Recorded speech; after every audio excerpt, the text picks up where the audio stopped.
We are continuing on in Chapter 2, Reasoning and Proof.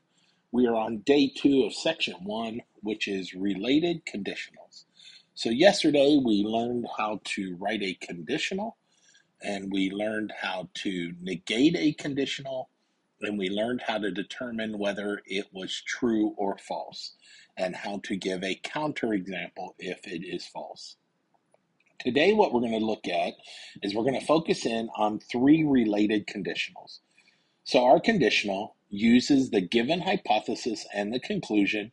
Remember, it's if P, then Q.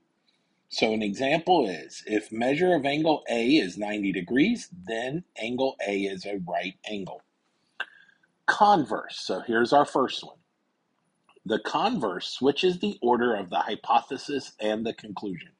So instead of if P then Q, the converse is going to make it if Q then P.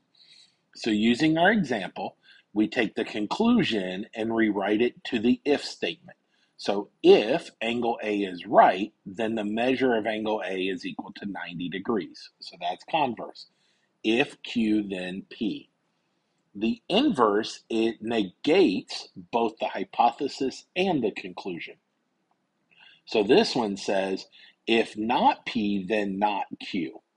So, an example with our examples here, if measure of angle A is not equal to 90 degrees, then angle A is not right. So you'll notice it's written as the conditional, but with the negation for both the hypothesis and the conclusion. The contrapositive is a mixture of the converse and the inverse together. So we switch the hypothesis and conclusion, and we negate both. So now it's going to say, if not Q, then not P. So to do that, using our example, if angle A is not right, then measure of angle A is not equal to 90 degrees. All right, so let's practice this. So write each related conditional statement. The conditional.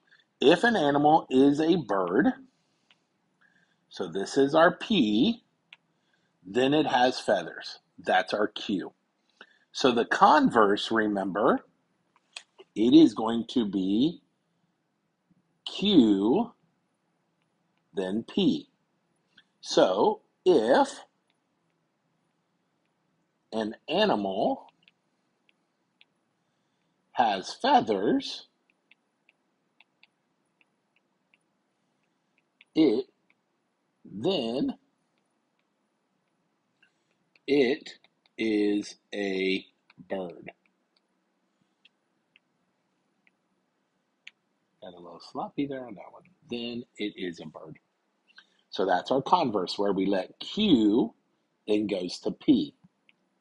Our inverse, remember, is not P, then not Q. So this one, if an animal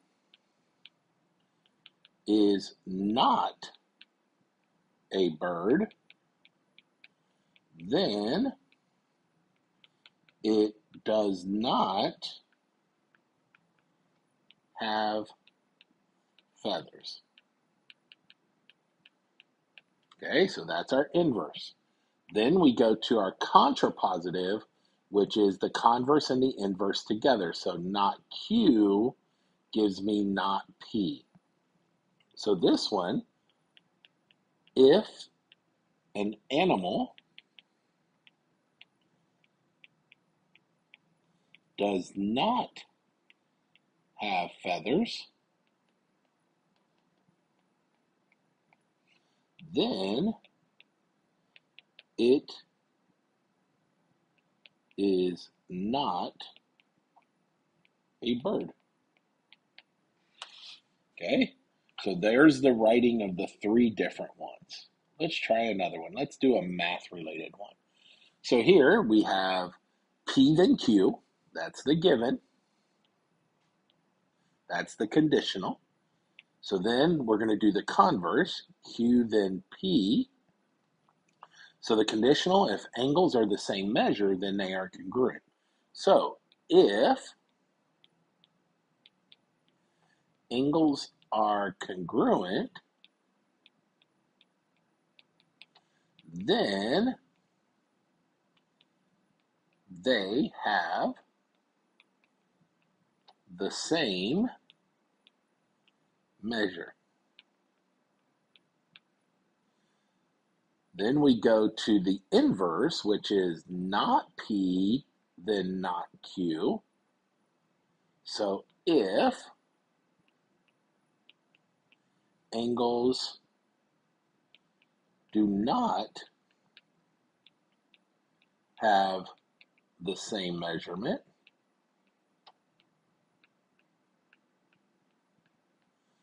then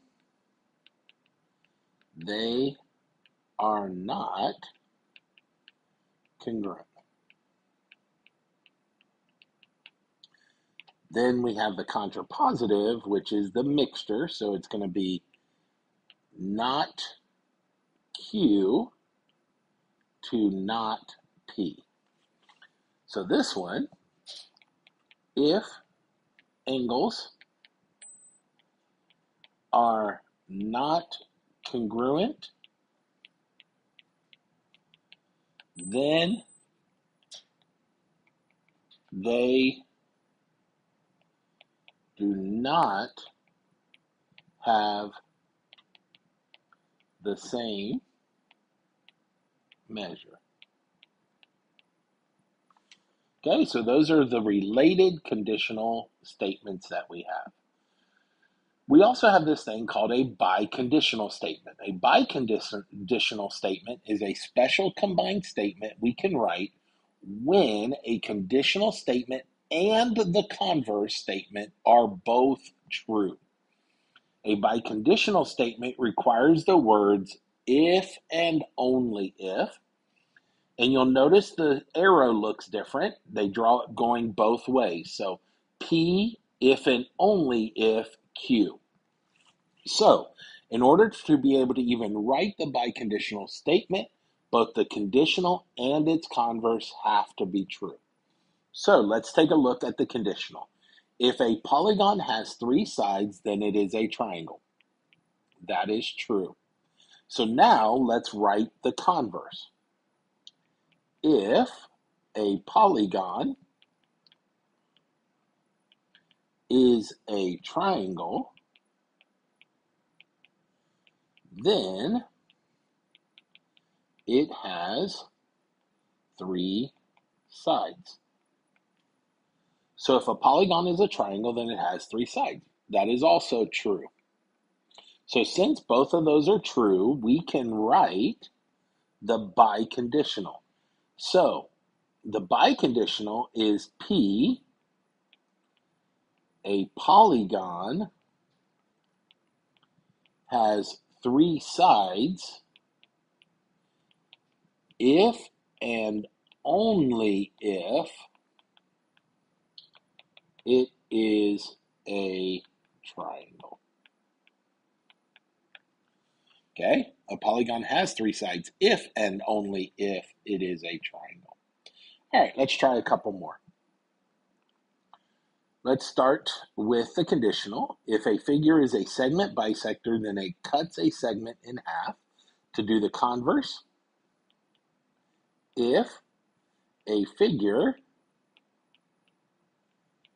cuts a segment in half, then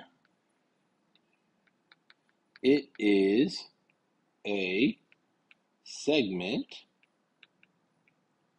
bisector. Okay, so let's go through now and determine true or false. If a figure is a segment bisector, then it cuts a segment in half. That is true. If a figure cuts a segment in half, then it is a segment bisector. That is true.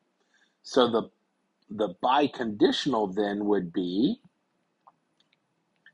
a figure is a segment bisector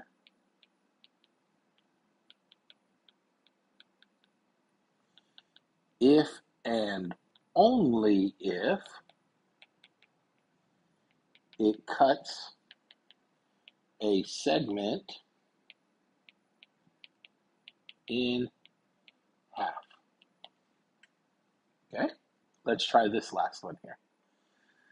If a polygon is a rectangle, then it has four sides. If the converse, a polygon has four sides,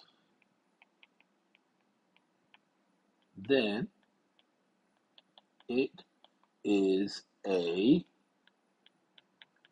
rectangle. All right, let's determine true and false. So if a polygon is a rectangle, it has four sides. That is true. If a polygon has four sides, then it is a rectangle. That is actually false. There are other four-sided shapes it could be. It could be a square. It could be a rhombus. It could just be a quadrilateral. It could be a parallelogram. There's many, trapezoid. There's many four-sided. So therefore, we cannot write a biconditional for this. So that is what we mean when we talk about related conditional statements and biconditionals.